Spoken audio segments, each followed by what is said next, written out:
Jawad, merci d'être là. Mais attends, avant, on a un invité spécial aujourd'hui. C'est lourd, c'est une autre discipline, c'est pas si connu des grands médias, mais c'est pour ça qu'on est là. Donc, stay tuned, parce que franchement, c'est du très, très, très lourd.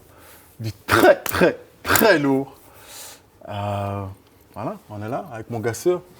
Jawad, bien ou quoi? Bien, très bien, très bien. Franchement, merci d'être là. Merci à vous. Merci, ça me fait plaisir d'être ici. Ah, mais c'est pas tous les jours C'est qu'on a un champion comme ça, donc là, on va se mettre bien. Ouais, merci. C'est spécial ici, je me sens très bien.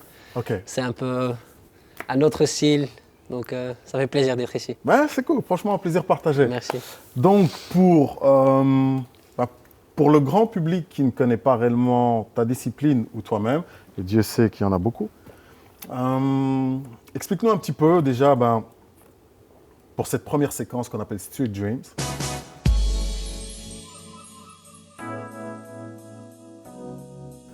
Quel est un petit peu ton parcours? Pourquoi est-ce que tu as décidé finalement de te retrouver dans le taekwondo? Parce que, en fait, quand on regarde, tu as quand même un parcours super atypique.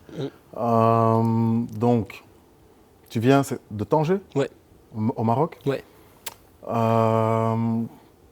Explique-nous déjà ces premières années au Bled, comment c'était pour toi?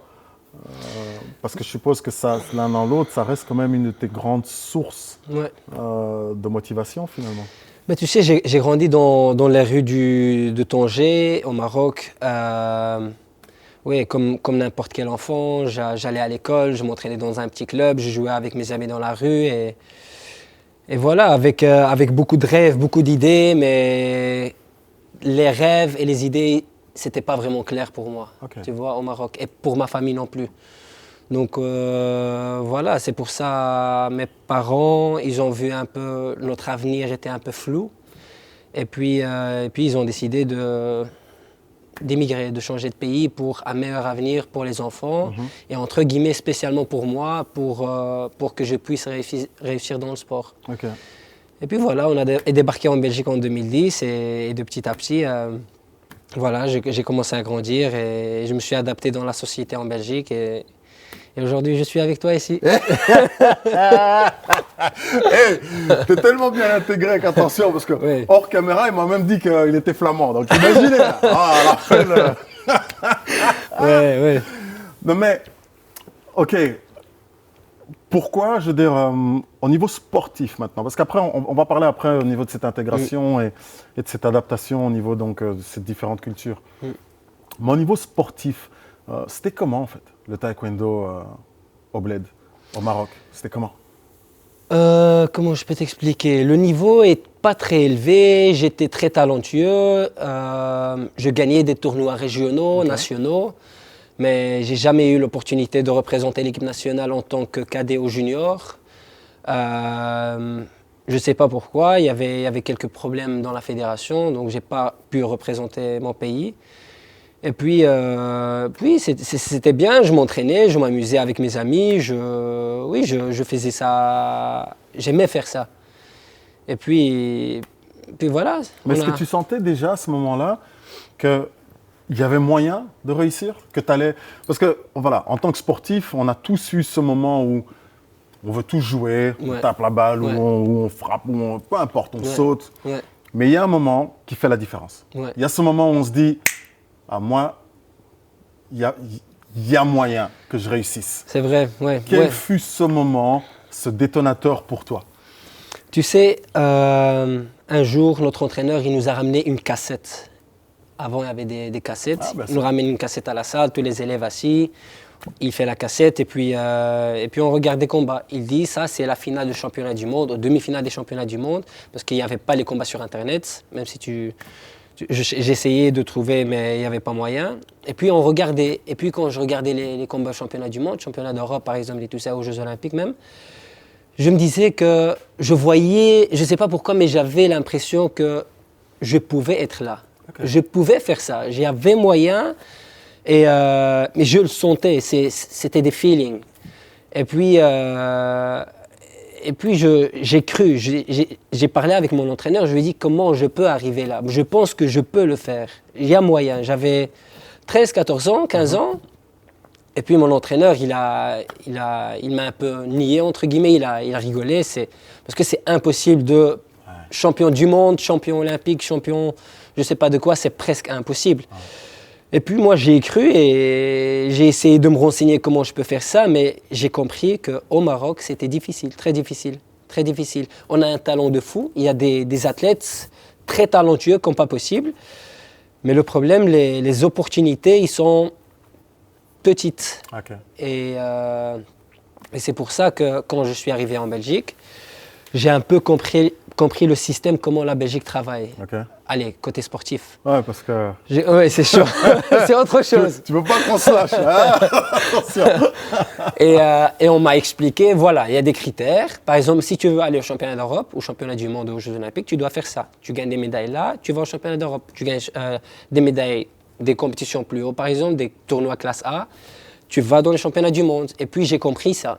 Et puis, je me suis dit, ce moment, je peux le faire. Donc, tout est clair, tout est transparent. C'est à moi de travailler, c'est à moi d'y foncer. Et puis, j'ai commencé sans hésiter. Et puis, j'ai juste foncé. Et puis, j'ai gagné tous les tournois des critères. Le fait, pour aller au championnat d'Europe ou au championnat du monde. Mais le problème, je n'étais pas belge, je n'avais pas la nationalité belge. Donc, je ne pouvais pas représenter la Belgique ni au championnat du monde, ni au championnat d'Europe, ni les Jeux Olympiques. Donc, les compétitions officielles les plus importantes, sur lesquelles n'importe quel sportif rêve de gagner ou de participer, je ne pouvais pas aller parce que je n'étais pas belge. Et puis un jour, mon père, il devient belge. Il devient belge, mais moi, vu que j'avais plus de 18 ans, ce n'était pas automatiquement. Mais apparemment, j'avais droit de faire la demande de nationalité belge. Mais le jour où le daron est devenu belge, oui. On a fait la fête. On n'a pas compris ça. Au début, je n'avais pas vraiment compris parce que je ne connaissais pas les lois. Et puis, j'explique à mon entraîneur, je lui dis, mon papa est devenu belge. Il me dit, t'as dit quoi? Mon père, il est devenu belge. Il prend directement le téléphone, il appelle la fédération, la comité olympique, tout ce qui est les personnes qui connaissent en politique et tout ça. On a directement fait une demande, directement fait la demande à la commune. Et puis, on a eu une réponse grâce au soutien du gouvernement, et les fédérations et la comité olympique. Ils ont chacun poussé un petit peu et le traitement de la demande du passeport, ça a été un peu plus vite. Et puis, je suis parti au championnat d'Europe. Champion d'Europe. Puis le reste. Direct.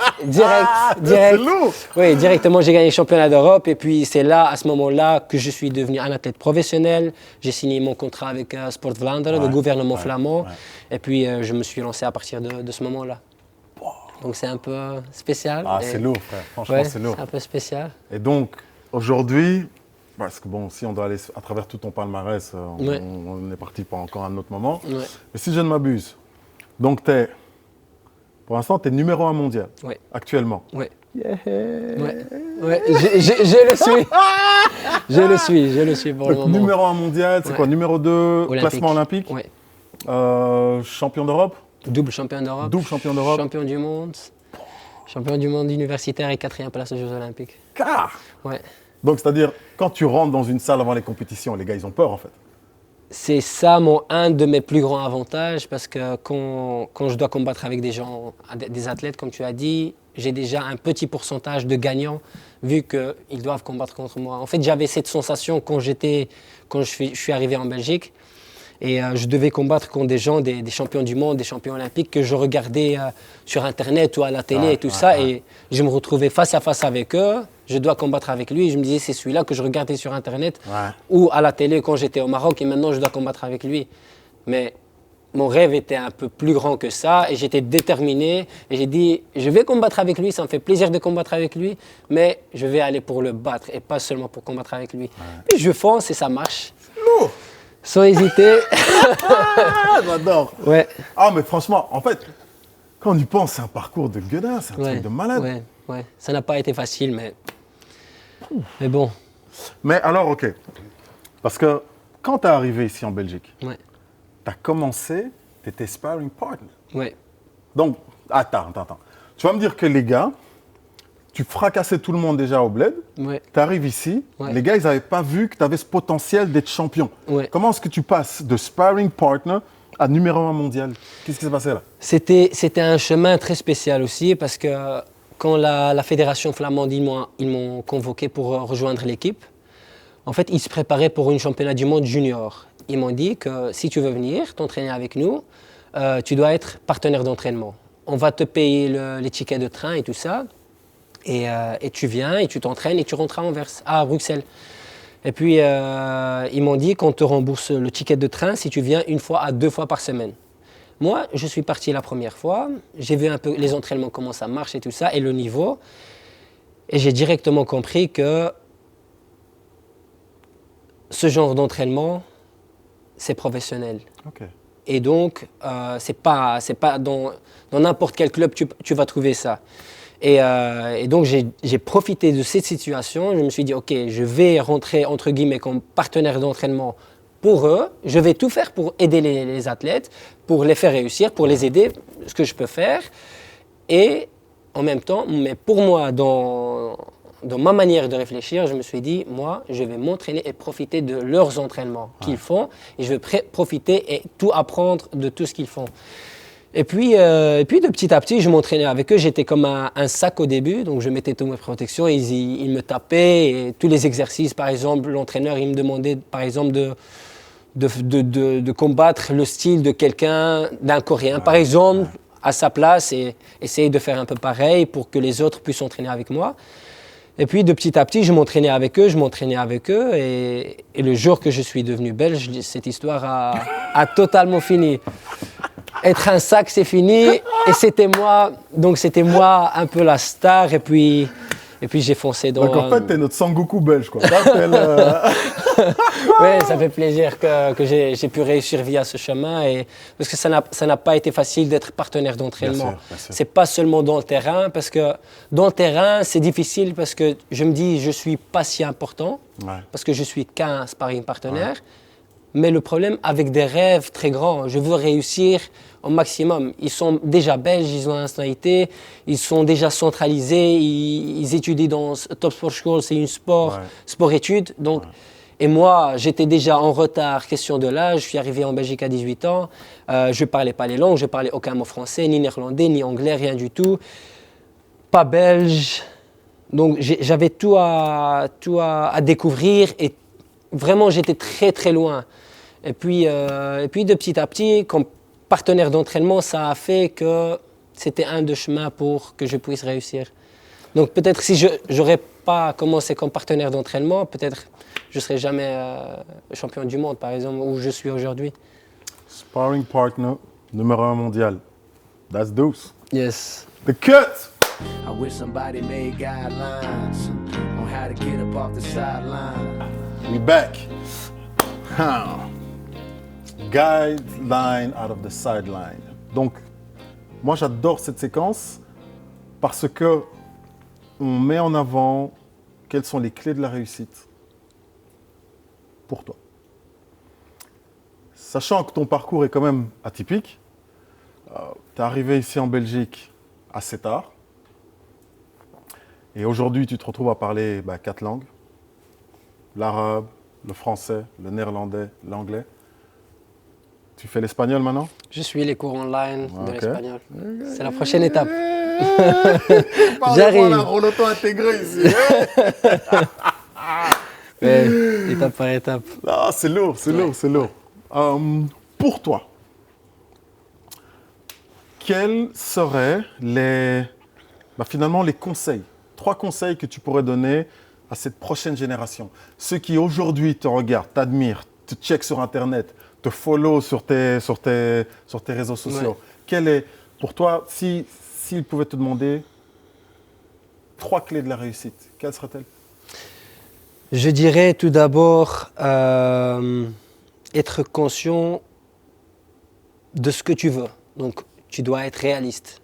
Par exemple, quand j'ai vu la petite vidéo des championnats du monde, je me suis dit, je peux être là et je peux être champion du monde. Donc, savoir déjà ce que tu veux et dire, j'y vais pour ça. Ça, c'est la première chose. Donc, connaître tes objectifs. Deux, je pense y croire. Croire et travailler pour. Ça, c'est très important. Et à côté du travail, en prenant le maximum du plaisir. Ouais. Moi, personnellement, je trouve ça très important. Pourquoi? Parce qu'une fois tu fais ce que tu aimes et pour toi et pour t'amuser, je pense que ça va beaucoup plus facile que te mettre la pression ou je sais pas. Par exemple, la première fois que la deuxième fois quand j'ai signé mon contrat professionnel, je m'attendais à un discours vraiment très très strict de gouvernement. Et puis il me dit quoi? Il me dit Jawed, je sais que tu es très ambitieux. Tu fais ce que tu aimes, tu t'amuses, tu t'entraînais sans argent. Maintenant, tu as un contrat, je sais que tu vas continuer à faire. Donc, je ne vais pas te montrer les critères. Continue à faire ce que tu fais. Ça veut dire quoi? Ça veut dire que je fais ce que j'aime et j'y crois et je me fais plaisir en faisant mon job. Ouais. Et donc, voilà, c'est ces points, je pense, pour moi, c'est les plus importants pour moi. Énorme. Ouais. Quel est, dans ta carrière, quel est le meilleur conseil qu'on t'ait donné? Bonne question. Meilleur conseil qu'on m'a donné. Waouh. Chaud. C'est très difficile, très difficile.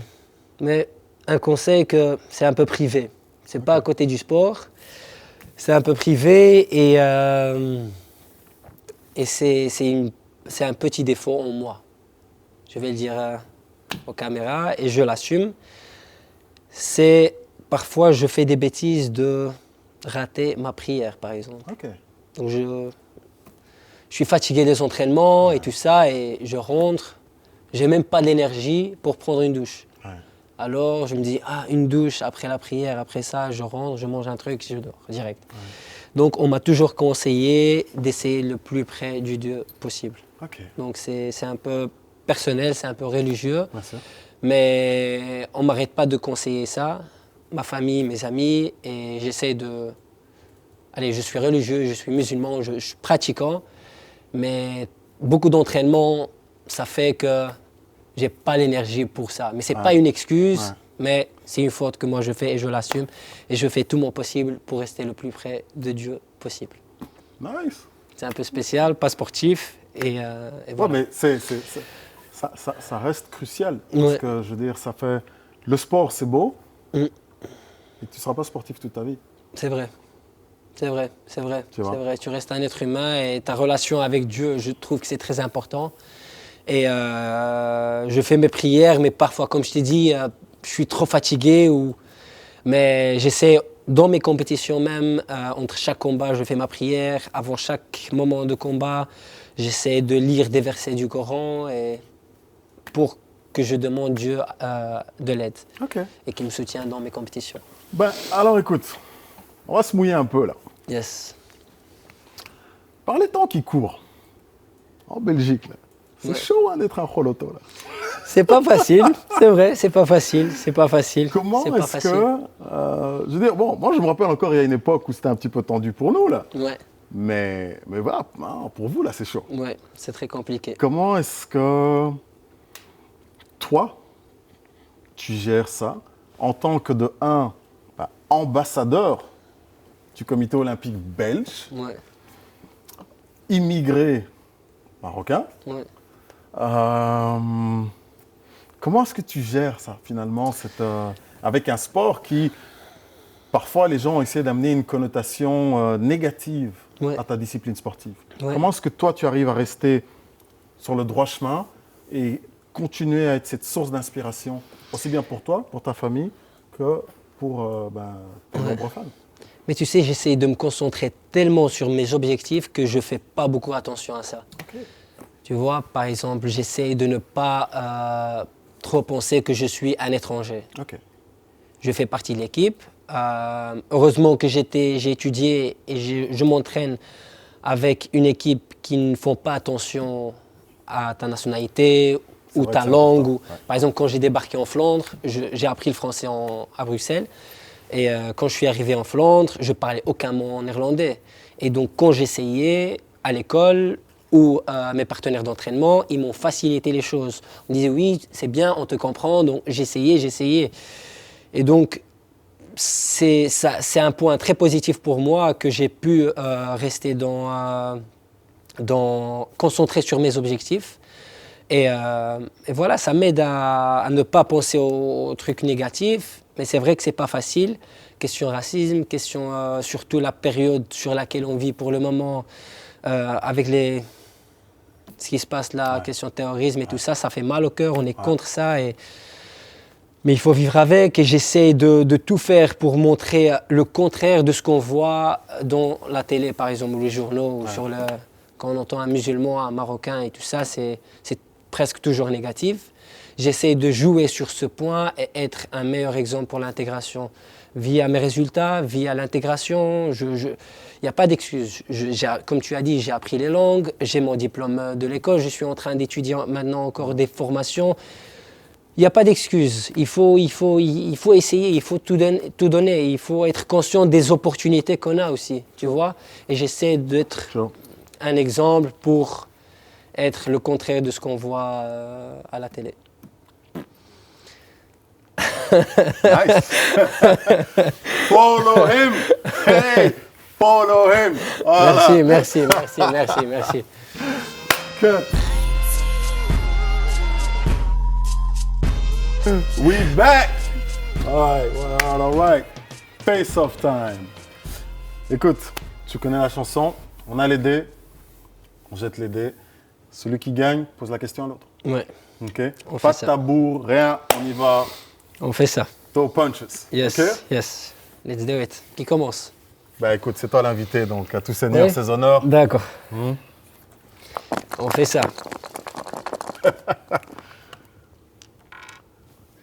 Ah, Pas mal. Là, ça va être tendu, là. Pas mal. 6-5-5-2. Je suis dans la merde. Pas mal. Bonne chance, s'il te plaît. Ok. Tu vois que toi, tu vas bien, toi. Je suis dans la merde. 3, 2, 2, 1. Yes. Donc, c'est à moi de te poser la question. Ce que tu veux. D'accord. Donc, ma question, j'ai un peu été sur ton Instagram. J'ai vu un peu que tu... Ça me fait bizarre que je suis l'intervieweur maintenant. C'est moi qui... Bienvenue chez moi. Merci, je suis content d'être là. Donc, ça me fait bizarre. Et donc, j'ai vu un peu ton Instagram. Ouais. J'ai vu un peu des photos avec des stars de NBA. Ouais. C'est un peu un monde de fou. Et si tu veux bien nous raconter un peu comment la vie des NBA stars là-bas, tu étais sportif de haut niveau là-bas aussi. Ouais. Raconte-nous un peu comment ça se passe, le American Style, NBA, les stars. Ben, en fait, écoute, bon, c'est vrai que, donc moi j'étais basketteur professionnel. Ouais. Et donc j'ai vécu et joué aux États-Unis. Ouais. C'est un petit peu le même concept comme toi tu as eu avec tes parents. Même chose, moi ma mère, elle a dit réellement, il y a un moment, elle s'est dit, bon, il y a quelques années, bien sûr, elle s'est dit, vous aurez plus de chances de réussir aux États-Unis que de réussir en Belgique. Et les structures sont faites en sorte que tu puisses arriver au haut niveau. Donc, écoute, moi j'ai vécu à Los Angeles, j'ai joué à Los Angeles. C'est fou, c'est Los Angeles easy, j'ai joué au quartier avec des amis à Los Angeles. Tu vois, c'est fou. Et en fait, c'est vrai que là, parce qu'en fait, Los Angeles, c'est réellement la ville où logiquement, tout le monde passe, c'est Hollywood. Oui, bien sûr. Et donc, ça arrive, tu développes certaines affinités. Et c'est ce qui m'a permis finalement d'avoir des superbes contacts avec des gars avec qui, même chose, on jouait. J'étais à ça d'arriver en NBA, mais malheureusement, ça ne s'est pas fait. C'est une longue histoire, donc je t'expliquerai ça une autre fois. Mais l'un dans l'autre, je ne regrette rien. Parce que, j'ai encore des superbes liens là-bas. J'ai appris énormément. Puis je suis revenu en Europe et j'ai eu une carrière professionnelle ici. Donc voilà un petit peu pour répondre à ta question. C'est aussi spécial, hein? C'est pas mal, nice, mais j'ai jamais été numéro 1 mondial. D'accord. Top. Bon, ok, il est temps que je te cuisine maintenant. Ouais. Ok, on va voir ça. Là, je me sens bien. 5, 5, 4, 1.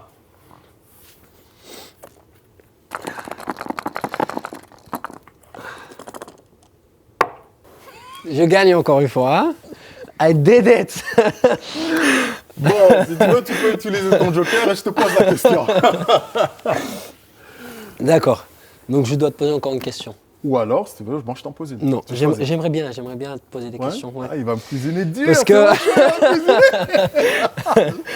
Non, alors, tu étais professionnel Ouais. à ça, où tu es aujourd'hui. C'est totalement autre chose, c'est totalement... Mais en même temps que tu restes avec... J'ai vu Axel Witsel, il est passé par ici, vraiment des superstars. Tu restes dans le domaine sportif, mais c'est totalement autre chose, quoi. Un athlète, être avec des athlètes. Écoute, si tu continues avec tes questions, là, je vais perdre mon job, là. Non, je suis curieux, par curiosité. Mais en fait, c'est une très bonne question. En fait, ce qui s'est passé, si tu veux, c'est qu'avec mon frère, Ouais.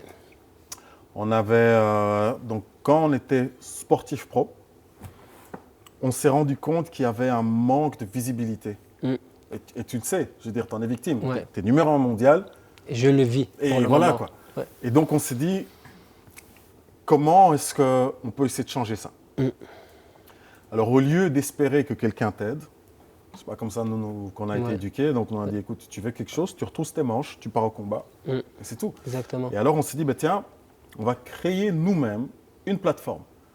Une plateforme à travers laquelle tout sportif ou personnalité peut se sentir à la maison et parler, voilà, s'exprimer. Pas de tabou, il n'y a pas de piège. Ici, je ne vais pas essayer de te piéger sur des... Non.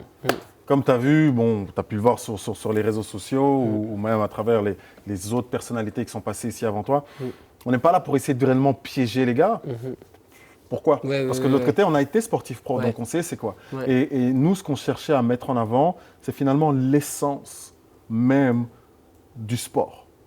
Qui fait que toi et moi, on se connaissait ni d'Adam ni d'Ève. On se connaissait pas il n'y a même pas une heure. Ouais, c'est vrai. Et là, on est dans se un sent chill comme, et on est bien. easy, Tu c'est vois. vrai, ouais. Mais c'est dû à quoi? C'est parce qu'on partage, on a cette même culture sportive, on a ces mêmes valeurs. Et je pense qu'au-delà de tout ce que les gens essayent de mettre, tu sais, avec ces différences, que ce soit des différences ethniques, des différences au niveau des religions, ainsi de suite. Non, regarde. Et alors, c'est là qu'on s'est dit, bah, tiens, on va créer quelque chose. Et voilà pourquoi on est là aujourd'hui. Incroyable. Tu vois. Incroyable. Chapeau, chapeau, chapeau. Donc, merci. Mais c'est bien pour les athlètes aussi, hein, qu'on est ici, pour notre visibilité. Comme tu as dit, tu ne peux pas imaginer l'importance de la visibilité qu'on a besoin aujourd'hui. Ouais. Et ça me fait plaisir d'être ici, que je vais être un peu plus visible sur Bien sûr.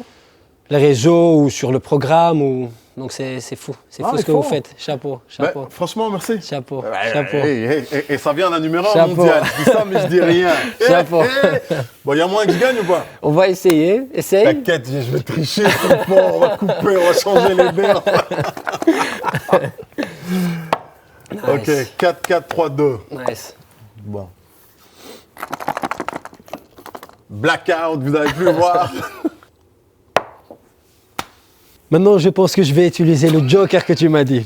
Je crois que j'ai pas gagné. Je t'en prie, je te laisse gagner, et tu peux me poser une fois la question. Merci, merci. Je t'en prie. Ah, c'est bien. Incroyable. Ok, ah, là, oh, je me suis fait chicoter. là. Mais je me suis bien entraîné quand t'es parti là-bas. T'es parti, tes collègues ils m'ont appris des trucs, comment gagner. Et ça marche. Hey, comme quoi, tu vois, l'entraînement paye toujours. Exactement. Bah écoute, c'est fait soft, donc on y va. Tu m'as eu de là, deux, trois bonnes questions. Maintenant, moi, il y a un truc qui m'a toujours choqué. Tu es numéro 1 mondial, donc ça veut dire que tu as gagné énormément de compétitions. Ça veut dire aussi que tu reçois les plus grands honneurs possibles et imaginables, aussi bien en Belgique que parfois même à l'étranger. Mais je me suis toujours dit, comment ça se fait que les gens ne s'adaptaient pas? Dans le sens où tu gagnes et les gars t'offrent des bouteilles de champagne. Incroyable, oui. Explique-moi un peu. Bah, tu sais, souvent je suis honoré, par exemple dans la ville d'Anvers ou en Flandre ou en Belgique. J'ai été invité plusieurs fois par le roi, par des ministres, par des échevins, par... Excusez-nous, hein, quand même. J'ai Hein. des- Invité par le roi, les gars. Non, mais parfois je suis honoré et on fait des réceptions spéciales et pour me féliciter pour ce que je fais. Et ça me fait énormément plaisir. Et souvent, je reçois des bouteilles de champagne. Ça me va pas. Ça me va pas. C'est pas à moi, c'est pas pour moi. Et donc, c'est... Ce qui est drôle, une fois, ça m'est arrivé avec le ministre Philippe Matters. Ok. On arrive, il y avait plein de caméras, il m'a honoré, que je le remercie. Il m'a honoré, il m'a invité chez lui et au cabinet. Et puis il y avait plein de caméras et il m'offre une bouteille de champagne. En venant chez moi, il me dit « Je sais que tu ne bois pas, mais prends-le devant les caméras s'il te plaît. » J'avais pas le choix. Je prends la bouteille et je dis « Merci monsieur Philippe Matters ». Et donc c'était un peu drôle parce que... Mais au moins, avoue que c'est vraiment bien aussi de sa part, parce qu'il en est conscient. Exactement. Et j'apprécie ça parce qu'il comprend que je suis musulman, je suis d'origine marocaine. Il ne fait pas attention à ça. Il sait que je suis musulman, il sait que je ne vais pas boire cette bouteille de champagne, mais il le dit, tu vois, comme tu as dit, il est conscient et ça fait énormément plaisir. Bah alors, dans le meilleur des mondes, parce que, moi, tu me donnes la bouteille de champagne, je la prends, je la... Ah, désolé. Ouais, c'est pas le cas pour moi. Mais C'est pas le cas. dans le meilleur des mondes, qu'est-ce que, quand on te fait une réception comme ça, qu'est-ce qu'on pourrait t'offrir alors? Parce que je vais dire, je vais tomber dans un super stéréotype ici, la caricature. Je ne vais pas venir t'offrir du thé à la menthe. Ouais, je comprends. Donc, qu'est-ce que je devrais t'offrir? Qu'est-ce que j'attends? Franchement, je vais te le dire directement. Moi, comme sportif de haut niveau, j'attends juste un retour qui me dit « Tu fais bien ton travail ». Tu vois, j'attends pas grand-chose, j'attends pas non plus une bouteille de champagne, désolé, mais... Comprenez, il veut un chèque. Si c'est un chèque, c'est toujours bien, Mais franchement, j'attends un minimum de retour, tu vois, ce qui me fera plaisir. Ouais. Et voilà, j'ai toujours reçu des essuies, des bouteilles de champagne. et donc, comme tu as dit, un chèque, je serais très content, ou un soutien, ou n'importe quelle sorte de soutien, mais quelque chose de mieux, c'est possible. Ok.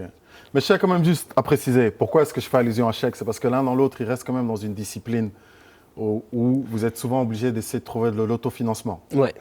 Voilà. Ouais. Ça, à l'instar d'un sport collectif, que ce soit du basket, que ce soit du football ou des choses comme ça. Où, voilà. Donc voilà pourquoi, avant que vous commenciez à venir dire que c'est l'oncle Picsou ici avec moi. Là. Non, pas du tout. Mais voilà. Face off. C'est cut. Bam. Bam. Voilà. All right. Bon. T'écoutes de la musique. Sûrement. La musique a un rôle important dans elle joue un rôle prépondérant dans ta préparation. Ouais. Bon. Qu'est-ce que tu as dans ta playlist? Moi, j'ai un peu de tout. Okay. Franchement, j'ai un peu de tout. J'aime la musique en général. Mais si tu veux vraiment savoir les styles, ça dépend les moments. Par exemple, je me réveille, j'aime me réveiller, par exemple, avec reggaeton. Oh, Daddy Yankee, j'aime bien le reggaeton.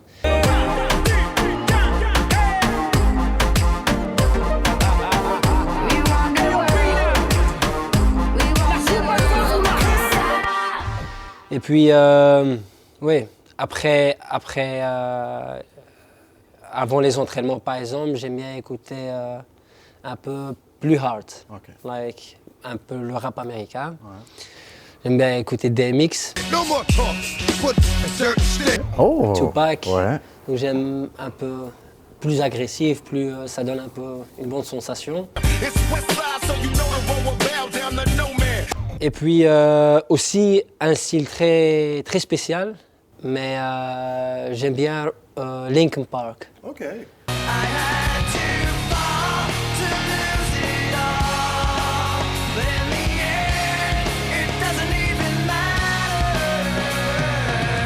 Donc j'aime bien Linkin Park. Avant les entraînements, ça me donne une bonne sensation. Et puis après les compétitions, après les entraînements, j'aime bien un peu plus relax. Et j'écoute presque toujours Enrique Iglesias et son papa Julio Iglesias. Donc c'est un peu plus calme. Vous les femmes, vous m'endormez, aussi douce vous la source de nos larmes. Ouais, pour toi c'est... Ouais. Donc c'est un peu le... Ouais. Ah, tu fais ton Cuba là, Ouais. tu fais ton... Ouais. Donc j'essaie de mixer un peu, monter un peu dur et puis après les entraînements, j'essaie un peu de me relâcher, mentalement, physiquement, avec la musique, chez moi à la maison, Julio Iglesias, un peu les chansons romantiques, et puis calme. Yes. Exactement. Donc, Ok. Bon. I like that. Ouais. I like that. Dis-moi un peu. ouais. Disons que voilà, 2020, prochain JO. Avant même, non, tu sais quoi, tu as gagné la médaille d'or. Musicalement parlant, quelle serait la musique que tu voudrais, ou quel serait l'artiste que tu voudrais qui en fait puisse faire la soundtrack de ta carrière?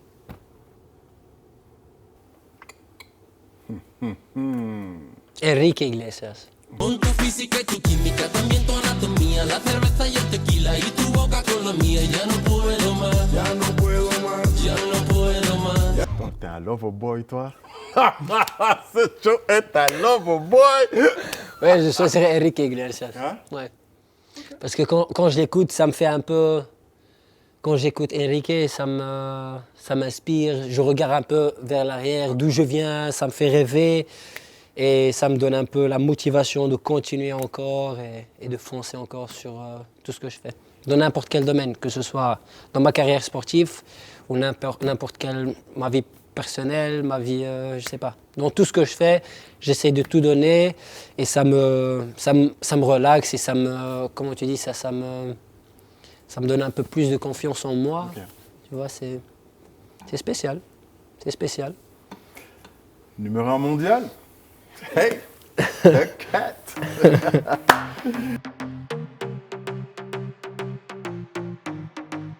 We back. Bon, la minute de style. Yes. T'es là, je te vois, t'es en mode beau gosse, gomina façon. J'essaie. Quelle est, pour toi, l'importance de ton style vestimentaire sur et en dehors, je veux dire, sur et en dehors les compétitions? Tu sais, je m'habille dans la manière sur laquelle je me sens bien. Je me sens heureux, je me sens content, à l'aise. Je me sens pas très à l'aise en costume. Mais sur n'importe quel habit que je mets, je dois me sentir bien, tranquille. Et ouais, je mets un peu tous les styles. Par exemple, je suis aujourd'hui comme ça, demain tu me verras totalement un autre style. Et je mets un peu tous les vêtements, j'aime mélanger, j'aime m'inspirer aussi des superstars par exemple. David Beckham, je regarde par exemple comment il s'habille, Cristiano Ronaldo, ok, il s'habille ce genre de trucs. J'essaie un peu avec ma manière de mon imagination, j'essaie de m'inspirer de ces superstars. Je connais Mehdi Carcella, le joueur de foot. Ouais, mais dis aussi, il est beau Il gosse, a hein. un très très bon style. Ouais. Quand il partage des photos, je regarde, je dis pas mal ça. Et puis j'essaye d'un peu de faire un mix de mon style, mon imagination, ce que j'aime, ce que je me sens bien, avec l'inspiration des autres superstars. Ok. Ouais. Comment est-ce que tu définirais finalement, parce que c'est marrant, tu parles de Mehdi, parce que bon, quand même, vous, gros, hein, les Marocains, vous avez quand même vous avez votre style à vous, hein? Ouais. Je pense qu'on a un style similaire, si tu vois un peu les Marocains, un style similaire. Par exemple, tu vois un Marocain, tu vois que c'est clair qu'il a un petit dégradé. Ça c'est Tu veux pas que je clair. commence à parler de votre dégradé là, attention, Donc- attention là, tu vas me chauffer ici. Donc un petit dégradé, un style assez assez bien, et je pense qu'on a un goût très spécial aussi. Je pense, pour moi, à mes yeux, les Marocains, on s'habille très très bien, Ok. je trouve. Et voilà, en tant qu'Olympien, Ouais. ça fait quoi de porter cet uniforme quand vous entrez dans le stade? Et ce costume dessiné. Ce moment a été un des moments les plus importants. Tu sais, quand je me suis qualifié aux Jeux Olympiques et j'ai dû aller à la comité olympique pour prendre mes vêtements, c'était comme... je me regardais dans un film, en fait, tu vois. Vu l'histoire que j'ai vécue et tout ça, et je vais prendre des vêtements, et je reçois mon costume, et on me donne des t-shirts, des vêtements olympiques, et je les porte chez moi, et puis je voulais sortir, avant les Jeux Olympiques, je voulais sortir avec ces vêtements-là, pour montrer que je vais aux Jeux Olympiques. C'est un honneur, c'est très spécial. Et puis être habillé avec ces vêtements-là, c'est fou, c'est fou. Quand je marchais au village olympique, il y avait tous les athlètes là et je marchais avec vraiment beaucoup de fierté, beaucoup d'honneur de porter les rings olympiques avec Team Belgium dedans. Et maintenant, après, je suis devenu ambassadeur, donc je représente encore la comité olympique. Et oui, c'est très spécial, très spécial, très spécial. Par contre, on a eu des très très bons vêtements. Comment? C'était la marque de Terre Bleue, je pense. C'était beau, hein? Terre C'était bien Bleue, fait, ouais, c'était bien. ouais, c'était pas mal du tout, pas mal du tout. Malheureusement, Mm. parce que donc, moi j'étais en équipe nationale belge. Mm. On n'a jamais fait les JO, frère. Ouais. Et ça fait quoi d'être un Olympien? Ça doit être énorme quand même. Quand tu es là, dans ce village olympique, avec tous ces monstres de la compétition, sachant que toi, l'un dans l'autre, tu es un monstre de ta C'est compétition. vrai, c'est vrai, c'est très spécial. C'est quelque chose d'énorme. Tu sais, j'étais en train de manger au village olympique, dans le restaurant. Et je tourne juste comme ça, à côté de moi, à la table. Il y avait Usain Bolt. Je le vois juste à côté de moi. Et je me dis, en tant qu'Olympien, est-ce que je dois aller lui demander une photo? Tu vois, je suis aussi Olympien, je suis aussi dans le même cas. Il combat, allez, il court pour devenir champion olympique. Je suis là-bas pour combattre pour devenir champion olympique. On a des objectifs en commun, mais est-ce que je dois aller chez lui pour lui demander une photo ou pas? Et je l'ai quand même fait pour finir. Ah! J'ai une photo, j'ai un selfie avec Usain Bolt. Ouais. Mais Et donc, tu sais, je trouve que c'est énorme en fait, ce que Ouais. tu viens de dire. ouais. Parce que si de l'autre côté, c'est un autre selfie, ça. Toi, c'est pas le selfie groupie, tu vois ce que je veux Oui, dire? oui, oui. C'est oui, que l'un dans l'autre. Oui, oui. Vous êtes deux poids lourds dans votre catégorie. Exactement. Exactement. Chapeau bas. Oui, c'est fou, c'est fou. Être aux Jeux Olympiques, tu sens que tu vois des superstars que tu vois vraiment NBA à la télé ou des joueurs de basket de fou c'est incroyable de les rencontrer. Et puis tu te dis aussi que tu es là aussi. Je suis là, je me dis, Jawed, ce qu'on appelait entre guillemets le blédard qui vient du bled et le smex qui vient de bled, il est aussi Il est là. il est au même village olympique avec Usain Bolt, avec les autres superstars. Et puis c'est vrai, être olympien, c'est spécial, c'est très spécial. Mais mon but, c'est devenir champion olympique et ne pas être satisfait d'être olympien. Tu vois, c'est pour ça maintenant, je suis en train de travailler très très dur pour essayer de décrocher cette médaille en 2020. Et je vais tout faire pour. Thank you. C'est tout ce qu'on lui souhaite en tout cas, c'est tout ce qu'on te Merci. souhaite. Merci Franchement, beaucoup. Lourd, Merci beaucoup. Merci. lourd. Merci. Que-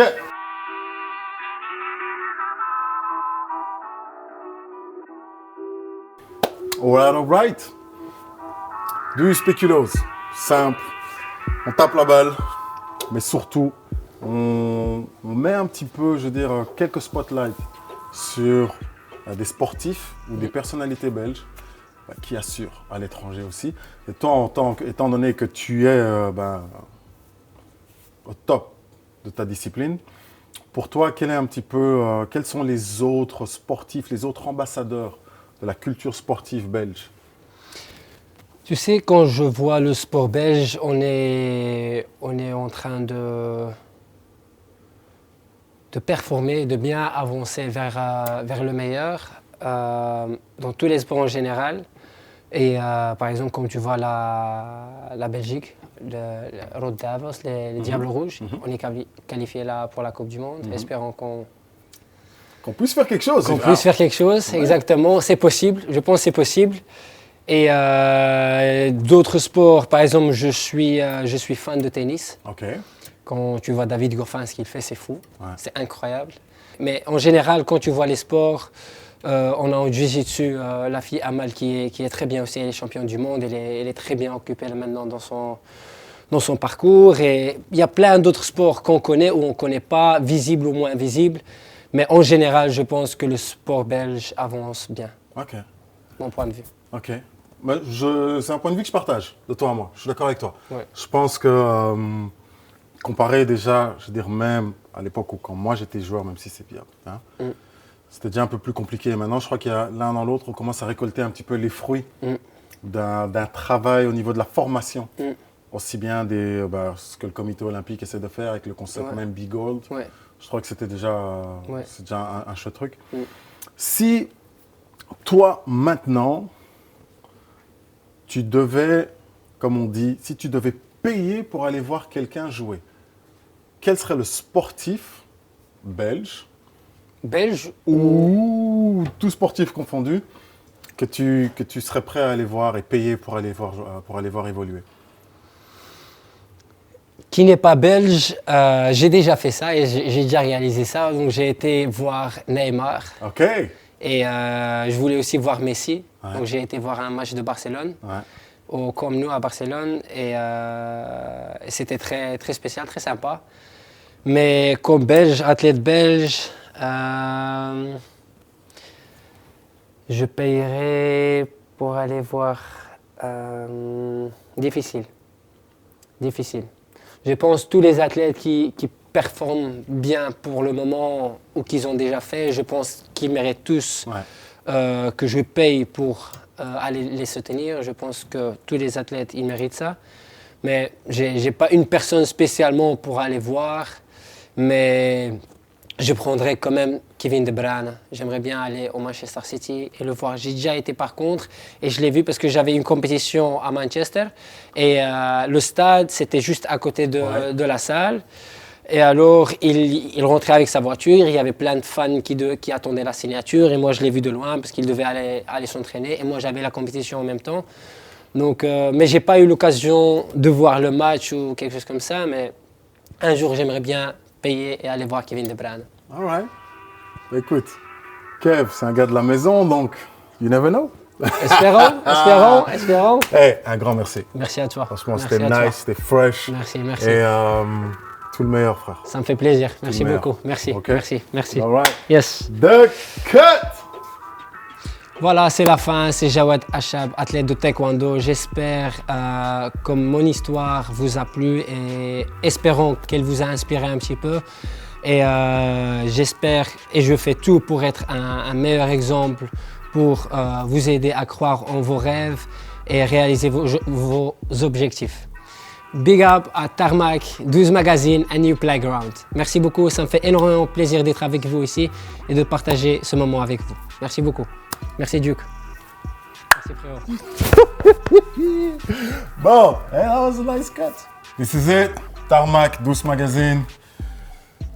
The one and only, numéro 1 mondial, top dog, taekwondo. Jawad, un grand merci. Merci à vous. Merci. Jawad, Duke. That's it. Merci beaucoup. Merci, frérot. Yes. Merci frère. Merci à toi. Merci, vraiment. Merci. Vraiment bien. Yes.